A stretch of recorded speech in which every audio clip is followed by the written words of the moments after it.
আল্লাহর নবী বিশ্ব নবী জনাবে মুহাম্মদুর রাসূলুল্লাহ সাল্লাল্লাহু আলাইহি ওয়াসাল্লাম বলেন, অন্য অন্য নবীর উম্মতেরা যখন একটা নেকামল করত, একটা নেকামলি তাদের আমলনামা লেখা হতো, তারা তো দীর্ঘদিন পর্যন্ত হায়াত পেয়েছে। এবং ইতিহাসের ভিতরে পাওয়া যায়, কোরআনের ভিতরে পাওয়া যায়, আগের জমানার নবী তার উম্মতদের হায়াত ছিল অনেক লম্বা হায়াত। হযরত নূহ আলাইহিস সালাতু ওয়াস সালাম যে নবীকে আল্লাহ পাক রব্বুল আলামিন দ্বিতীয় আদম হিসেবে ঘোষণা দিয়েছেন, তার মানে হলো আদম আলাইহিস সালাতু ওয়াস সালামের থেকে মানুষ বৃদ্ধি পাইতে শুরু করে হযরত নূহ আলাইহিস সালাম পর্যন্ত আসার পর হযরত নূহ আলাইহিস সালাম তাদেরকে দিনের দিকে দাওয়াত দিতে লাগলেন, একত্ববাদের দাওয়াত দিতে লাগলেন, আর বলতে লাগলেন, ইয়া আইয়ুহান নাস কুলু লা ইলাহা ইল্লাল্লাহু তুফলিহুন। হে লোক সকল, হে মানুষেরা, তোমরা আল্লাহকে রব বলে স্বীকার করো, আর আমি নূহকে তোমরা নবী হিসেবে মেনে নাও, তাহলে তোমরা দুনিয়া এবং আখিরাতের কল্যাণ লাভ করতে পারবে।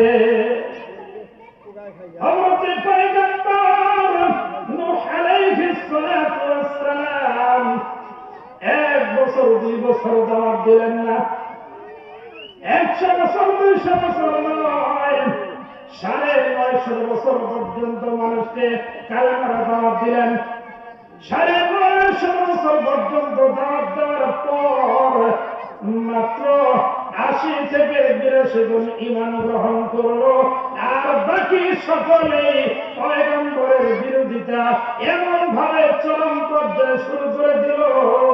পয়গম্বর যেই দেশের ভিতরে দাওয়াত দেওয়ার জন্য যায়, যেই গ্রামের ভিতরে যায়, তার বিবি তার প্রতি ঈমান গ্রহণ করল না, তার সন্তান কেনান তার প্রতি ঈমান গ্রহণ না করার কারণে এমন একটা অবস্থা হইল যে তিনি যে এলাকায় যান, বিবি রাতের বেলায় খবর নেন, সকালবেলা তার সন্তান চ্যানেলের মাধ্যমে ওই গ্রামের ভিতরে খবর পৌঁছে দেয় যে পয়গম্বর নূহ আলাইহিস সালাতু ওয়াস সালাম দাওয়াত দেওয়ার জন্য আসতেছে। তোমাদের বাপ-দাদার ধর্ম বাদ দিয়ে নতুন ধর্ম এক আল্লাহর প্রতি মানতে বলবে, তোমরা তো তা মানবে না, সুতরাং তাকে তোমাদের শাস্ত্র অনুসারে তাকে নির্যাতন করবে, কঠোরতম শাস্তি তাকে দিবে। পয়গম্বর নূহ আলাইহিস সালাম যখন দাওয়াত নিয়ে গেলেন, ওই গ্রামের মানুষেরা পয়গম্বরের কথা তো দাওয়াত তো গ্রহণ করলই না, বরং পয়গম্বর নূহ আলাইহিস সালামকে হাতে পায়ে রশি দিয়া বাঁধিয়া পাহাড়ের উপরে উঠাইয়া ওইখান থেকে ছেড়ে দিল। পয়গম্বর নূহ আলাইহিস সালাম পাহাড় থেকে গড়াইয়া নিচে পড়লেন। হযরত জিবরাইল আলাইহিস সালাম আসিয়া পয়গম্বরের বাদন ঘুরিয়া পয়গম্বরের শরীরে জিবরাইল আলাইহিস সালামের রহমতের হাত মোবারক ঘুরাইয়া দিলেন। সাথে সাথে পয়গম্বরকে আল্লাহ সুস্থ কইরা। পয়গম্বর নূহ আলাইহিস সালাতু ওয়াস সালাম তার উম্মতের এই কঠোর ব্যবহারে অতিষ্ঠ হইয়া এইবার ডাক দিয়ে বলতেছেন, রব্বিনা তাযার আলাল আরদি মিনাল কাফিরিনা দাইয়ারা। ও আল্লাহ, এই কাফেরের গোষ্ঠী একটাও যাতে না বাঁচে, আমার প্রতি যারা নবী হিসাবে ঈমান গ্রহণ করেছে, তোমাকে রব বলে স্বীকার করেছে, এগুলো বাদ দিয়া সব ধ্বংস কইরা দাও। হযরত নূহ আলাইহিস সালামের দোয়া আল্লাহ কবুল করে নিলেন, বন্যা দিলেন, প্লাবন অবস্থা এমন হলো, এই প্লাবনের কারণে ওই ৮০ থেকে ৮২ জন যারা ঈমান গ্রহণ করেছিল এরা তার কিস্তির ভিতরে উঠলো, নূহ আলাইহিস সালামের নৌকার ভিতরে উঠলো।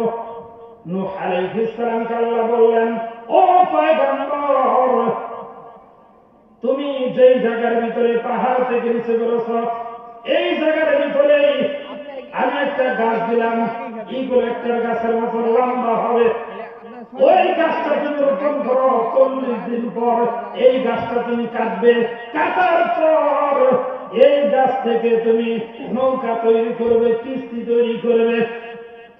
হযরত নূহ আলাইহিস সালাম ৪০ দিন পর তার অনুসারীদেরকে নিয়ে আসলেন, ৮২ জনকে নিয়ে আসলেন।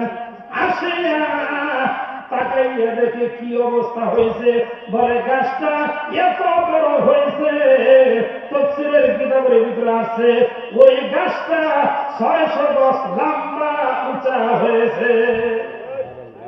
আর বলে পাশে হয়েছে কতটুকু, বলে পাশে মোটা হয়েছে ৪০০ গজ। এত বড় গাছ কাটিয়া তক্তা বানিয়া কিস্তি তৈরি করলেন। কিস্তি তৈরি করার পর দেখা গেল ওই কিস্তির ভিতরে নূহ আলাইহিস সালাম জোড়ায় জোড়ায় সকল প্রাণী উঠাইলেন, আর তার প্রতি যারা ঈমান গ্রহণ করেছেন এই ৮০ থেকে ৮২ জনকে উঠাইলেন। নূহ আলাইহিস সালামের সন্তান কেনানকেও বললেন, বাবা এখনো সময় আছে, ঈমান গ্রহণ করো, কিস্তির ভিতরে ওঠো, না হয় বাঁচবে না। বলে না না না, আমি তোমার কিস্তির ভিতরে উঠবো না, ঈমান গ্রহণ করবো না। ওই যে উঁচায় পাহাড় দেখা যায়, ওই পাহাড়ের চূড়ায় গিয়ে উঠবো, আর আমাকে বন্যায় লাগাল পাবে না। হযরত নূহ আলাইহিস সালাম দেখলেন সন্তান ঈমান গ্রহণ করলেন না। নূহ আলাইহিস সালামের কিস্তি চলতেছে, উপর থেকে বৃষ্টি পড়তেছে, নিচ থেকে ঝর্ণা শুরু হয়ে গেছে। পৃথিবীর এমন কোন জায়গা নাই যেই জায়গার ভিতরে পানি উঠে নাই। হযরত নূহ আলাইহিস সালাম কিস্তি থেকে ৪০ দিন পর যখন নামলেন, নামার পর তার হঠাৎ করে মনে হইয়া গেল, কিরে আমি তো একটা বুড়ির সাথে কথা দিয়েছিলাম যে আমি তোমাকে কিস্তির ভিতরে উঠায় নিব, কিন্তু যখন বন্যা শুরু হইল আমারও তো মনে নাই, ওই বৃদ্ধের কথা আমি ভুলে গেছি। উপায় কি? নৌকা থেকে নামিয়া দৌড় দিয়েছেন। কিছু দূর যাওয়ার পর তাকাইয়া দেখে ছোট্ট একটা ঝোপের মতন দেখা যায়। কাছে গিয়ে দেখে এটাই তো বুড়ির বাড়ির মতন মনে হয়। বলে বাড়ি থেকে আসেনি। পয়গম্বর নূহ আলাইহিস সালাতু ওয়াস সালাম এই কথা বলার সঙ্গে সঙ্গেই বুড়ি বাড়ি থেকে জবাব দিতেছে, পয়গম্বর আমি বুঝতে পারছি বন্যা বুঝি আইসা গেছে। পয়গম্বর আশ্চর্য হয়ে গেলেন, এত বিশাল বড় বন্যা হইল, অথচ বুড়ি কিছুই জানল না। তার কারণ কি? সে আল্লাহ ডাক দিল, আল্লাহ তোমার কুদরতি খেলা বোঝা বড় দায়। সাথে সাথে কোরআনে আয়াত নাযিল হয়ে গেল, ফাযকুরুনি আযকুরকুম ওয়াশকুরুলি ওয়ালা তাকফুরুন। আল্লাহু আকবার।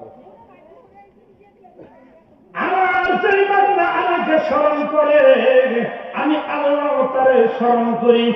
এই বৃদ্ধ আমাকে ভুলে নাই, এজন্য আমি আমার কুদরতের মাধ্যমে এই বৃদ্ধকে হেফাজত করে দিয়েছি।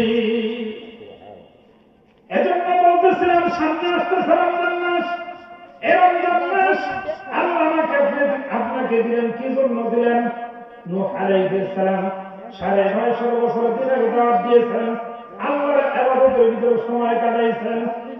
অন্যান্য নবীর উম্মতের ভিতরে এমন ইতিহাস পাওয়া গেছে যে তারা ৫ 500 বছর পর্যন্ত একাধারে আল্লাহর ইবাদতের ভিতরে সময় দিয়েছে। কিন্তু এই উম্মত গড়ে হায়াত পাবে মাত্র 50 থেকে 60 বছর। আমার আপনার নবীর জিন্দেগি ছিল 63 বছর। এই অল্প দিনের হায়াত দিয়া তাদের চাইতে আমল লাইনে আমলের পাল্লা কিভাবে ভারী করবে, এজন্যই আল্লাহ আমার উম্মতকে প্রত্যেকটা আমল 10 গুণ বৃদ্ধি করে দিয়েছেন। আর রমজান মাসে একটা বোনাস দিয়েছেন, বলে 70 গুণ প্রত্যেকটা আমলকে আল্লাহ বৃদ্ধি করে দিয়েছেন।